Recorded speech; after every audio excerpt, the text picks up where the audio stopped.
챔프인들을 만나보는 챔프인TV. 오늘은요, 잘 보이지는 않지만 누구보다도 챔프를 꿰뚫고 보고 계신 분을 모셔봤습니다. 컨소시엄 회계 정산을 담당하고 계신 권흥락 회계사님 모셔보도록 할게요. 안녕하세요. 네, 반갑습니다. 네, 반갑습니다. 먼저 소개 부탁드릴까요? 네, 저는 공인회계사로 일하고 있는 권흥락입니다. 네, 반갑습니다.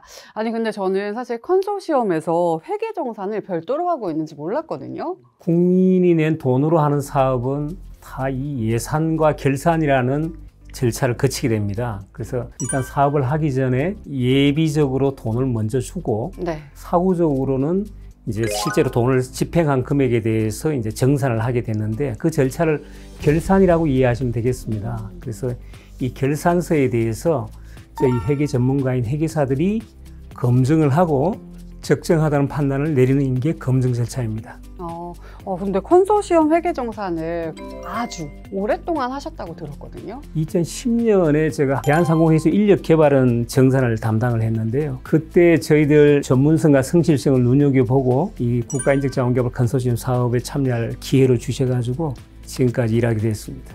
한 2010년이면 15년 정도 된 거잖아요. 네네. 그러면 또 우리 박우진 팀장님과의 인연이 굉장히 깊을 것 같은데요. 제가 전담자 생활을 처음 할 때 네. 그때 이제 회계 정산 교육이라는 거를 만들어셔가지고 정산에 관한 교육을 전담자 대상으로 하시고 그러셨거든요. 네. 이제 그때 제가 이제 처음 강의를 들었던 분이 우리 그 회계사님이시고 제 입장에서 상당히 좀 그때는 어려운 분이었거든요. 항상 감사를 하시는 분이니까. 그러네요. 근데 이제 지산마 사업이라고 우리 지역 산업 맞춤형 인력 양성 사업이 생기고 그때 제가 이제 인적자원개발위원회에서 이제 훈련기관 선정이라든가 담당을 할 텐데 그때 이제 우리 회계사님 모시고 제가 이제 짧은 시간에 훈련기관 선정을 하고 훈련과정 선정을 할 때 상당히 그 베테랑 우리 회계사님 도움을 많이 받아가지고 빨리빨리 잘 진행했던 그런 기억이 있습니다. 그런데 아까도 말씀을 하셨지만 결국 감사를 하는 입장이라 조금 힘드셨을 수도 있겠다라는 생각이 들거든요. 네, 이게 돈과 이게 직접적으로 관련되는 게 이제 감사의 본연의 역할이다 보니까 이 지적 사례가 발생하면 불가피하게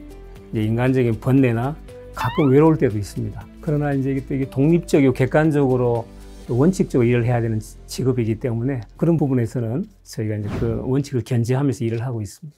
그럼 15년간 무려 컨소시엄과 함께 하시면서 어떤 기간이 유독 기억에 남으신가요? 개인적으로는 이 기간이 전부 전국적으로 또 분포가 되어 있고 우리나라의 현존하는 산업은 아마 거의 커버할 수 있을 정도로 다양한 분야의 기관들이 이 사업에 참여하고 있습니다. 특히 산림조합중앙임업인연수원은 제가 특별히 기억에 남는 게 우리나라 산림 산업의 규모가 어느 정도 된다고 생각하세요? 감이 안 오네요. 어려워요. 저는 네. 한 1조 정도 되겠나 싶었는데 네. 아마 작년 기준으로 160조 원이 된다고 합니다. 와. 산림산업에 그렇게 많은 단체와 또 영림조합법원이 속해 있는지 이 사업을 통해서 알게 돼서 네. 개인적으로 기억에 남습니다. 혹시 그러면은 네. 기억에 남는 일이 있으셨나요? 책으로 한 권 쓸 정도로 많은 기억이 있는데요. 특별히 이제 이 자리에서 말씀드리고 싶은 건 아마 여러분도 아시겠지만 금융위기 때 그러니까 키코 사태라는 게 있었습니다. 굉장히 예측하지 못한 사태였는데 굉장히 중견기업이고 신용평가가 좋은 기관이 이제 이 사업에 선정이 됐는데 그 키코 사태 때문에 상당히 어려운 사태에 빠져서 우리 사업을 한 1년 만에 그만두게 된 걸로 기억이 됩니다. 그래서 그 일을 기회로 우리 사업에서도 이제 이 사업비를 보증하는 입장에서 이행보증보험이라는 걸 제도를 도입하게 됐던 게 또 기억에 남습니다. 하시면서 또 보람이 있었던 일도 있으실 것 같은데요. 뭐 내세울 수 있는 게 오래 했다는 것 자체가 내세울 수 있는 건 아니고요. 어떤 긍정적인 기여를 했느냐가 중요하다고 생각하는데 저희가 이제 지적을 하면 꼭 사후에 지적을 하다 보니까 상당히 불만이 많았습니다. 그래서 사전 예방적인 가치를 부여해야 되겠다는 생각에서 제가 사전에 직무연수 제도를 처음 제안을 해서 제가 초기에는 상당량의 직무연수 직접 진행을 했고요. 또 이 예산이 제대로 규정규칙에 의해서 편성이 돼야만 집행도 원활하게 될 수 있거든요. 그래서 사업계획심사, 예산심사 때 회계사들이 참여할 수 있도록 이렇게 제가 제안을 해서 받아들여진 게 보람이 남습니다. 평소에도 이게 저한테도 그렇고 우리 의견을 좀 많이 주시잖아요. 예. 나오신 김에 자율공동선타 제도에 대해서 하시고 싶은 말씀이 있다고 하시는데 모든 정책이나 제도는 인센티브와 페널티라는 양 날개로 운영되어야 한다고 생각하거든요. 그래서 성과 평가를 통해서 우수한 성과를 낸 그 공동훈련센터는 당연히 이제 인센티브가 가야 되고, 지금도 훈련 과정의 심사 면제라든가 뭐 인센티브 지원금 등의 혜택을 주는 것으로 알고 있습니다. 더욱이 이제 자율공동훈련소를 선정되면 해교법인을 선정할 수 있는 권한까지 주고 있는데, 최근에 이 이나라돔 시스템에 의한 정산을 하게 되면서 자율공동훈련센터 선정 절차가 좀 이렇게 지연되다 보니까 이런 부분에서 시기적으로 잘 맞지 않는 부분이 있는 것 같고, 또 다수 회계법인이 참여함에 따른 정산체계 복잡성도 이제 눈에 띄게 문제로 대두되는 것 같습니다. 그래 이런 점에서 자율공동훈련센터의 회계법인 선정권은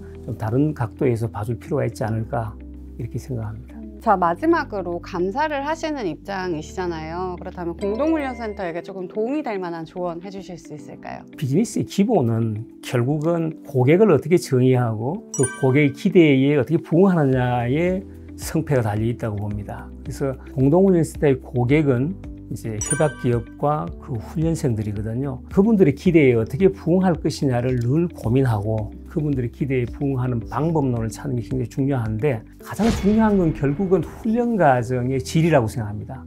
그래서 좋은 강사를 섭외하고 시대에 맞는 훈련 과정을 개발하고 이런 대로 부단히 해나가는 게 결국 우리 공동훈련센터의 성공 비결이 아니겠느냐 이렇게 생각합니다. 네, 오늘 좋은 말씀 해주셔서 감사합니다. 두 분 모두 응원을 하도록 하겠습니다. 감사합니다. 네, 수고하셨습니다. 투명성은 공적인 사업에서 아주 기본이 되는 부분입니다. 투명성이 담보되지 않은 사업은 사상 누각에 불과합니다. 각 기관들이 나 하나쯤이야 하는 생각보다는 나부터 잘해야 되겠다는 생각을 하고, 나 하나의 잘못된 부분이 제도적으로 통제를 강화시킨다는 그런 부분을 생각하고 일을 해주셨으면 좋겠고요. 정산을 담당하는 회계사분들은 이 규정과 규칙은 다 제정될 때 그 취지가 있거든요. 그래서 기계적인 문구적인 해석보다는 살아 숨쉬는 해석을 통해서 물 흐르듯이 이 정산이 진행되도록 해줬으면 하는 그런 바람입니다.